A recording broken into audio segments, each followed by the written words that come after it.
औरत जब चॉपस्टिक उठाने झुकी तो उसने अनजाने में देखा कि उसकी सहेली अपने पैर से उसके पति की टांग को छू रही है। उसे लगा कि दोनों उसके पीछे कुछ गलत कर रहे हैं।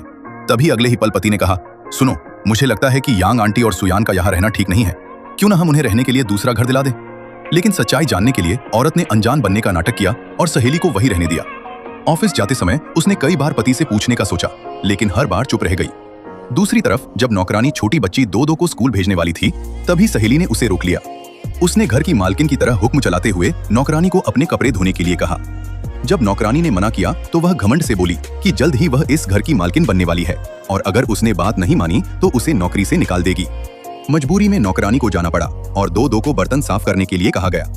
सहेली ने कहा कि लड़कियों को बचपन से ही घर का काम सीखना चाहिए, यह उनके भले के लिए है। फिर वह कहती है, जब मैं तुम्हारे पापा के बेटे को जन्म दूंगी तो सबसे पहले तुम्हें ही घर से निकालूंगी। नौकरानी ये सुनकर दो को बचाने दौड़ी, लेकिन सहेली पूरी तरह मालकिन के किरदार में आ चुकी थी।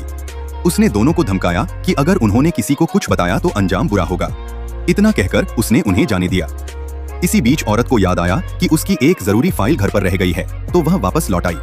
तभी उसने एक चौंकाने वाली बात सुनी। पिछली रात उसकी सहेली उसके पति को बहकाने की कोशिश कर रही थी, लेकिन पति ने कोई गलत काम नहीं किया।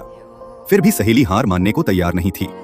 उसने योजना बनाई कि वह किसी तरह पति के बच्चे की मां बन जाएगी ताकि वह औरत को घर से निकाल सके। सहेली की मां यांग आंटी ये सुनकर खुश हो गई। उसे लगा कि अगर बेटी बेटा पैदा कर दे तो पूरा घर उनका हो जाएगा। लेकिन उन्हें नहीं पता था कि औरत उनकी सारी बातें सुन चुकी है। उसने भी फैसला कर लिया कि अब वह भी उन्हें सबक सिखाएगी। घर से निकलते ही उसने किसी अजनबी आदमी की चीजें मंगवाई। उसी रात सहेली चुपके से कूड़ेदान से इस्तेमाल किया हुआ प्रोटेक्शन उठा ले गई। औरत ये सब देख रही थी और उसे इंतजार था उस दिन का जब सहेली की उम्मीदें टूटेंगी। 1 महीने बाद सहेली ने टेस्ट ट्यूब के जरिए गर्भ धारण कर लिया। जब उसे पता चला कि बच्चा लड़का है तो वह रिपोर्ट लेकर औरत के घर पहुंच गई, यह सोचकर कि अब वह इस घर की असली मालकिन बन जाएगी। पति यह सुनकर हैरान रह गया, जबकि औरत मुस्कुरा रही थी। उसने अनजान बनते हुए पूछा कि यह बच्चा किसका है और आगे क्या योजना है। सहेली ने तुरंत बात बदलते हुए कहा कि वह इसी घर में गर्भवती हुई है, इसलिए अब इस घर को जिम्मेदारी उठानी होगी। उसने 10 महीने के खर्च और एक महंगी देखभाल की भी मांग की। औरत ने उसकी बात मान ली, क्योंकि उसे पता था कि बच्चा उसके पति का नहीं है। वह सही समय का इंतजार कर रही थी। सहेली और उसकी मां के जाने के बाद पति ने पूछा कि वह ऐसा क्यों कर रही है, लेकिन औरत ने कहा कि अभी सच्चाई बताने का समय नहीं आया है, बस तमाशा देखो। जल्द ही औरत ने एक महंगी नर्स रख दी, लेकिन पैसे देने के लिए सहेली को ही कहा गया। जब सहेली को पता चला कि खर्च बहुत ज्यादा है तो वह पहले मना करने लगी, लेकिन भविष्य के लालच में उसने कर्ज लेकर पैसे दे दिए। इसके बाद सहेली और भी घमंडी हो गई। जब पति पत्नी घर पर नहीं होते तो वह दो के साथ बुरा व्यवहार करती।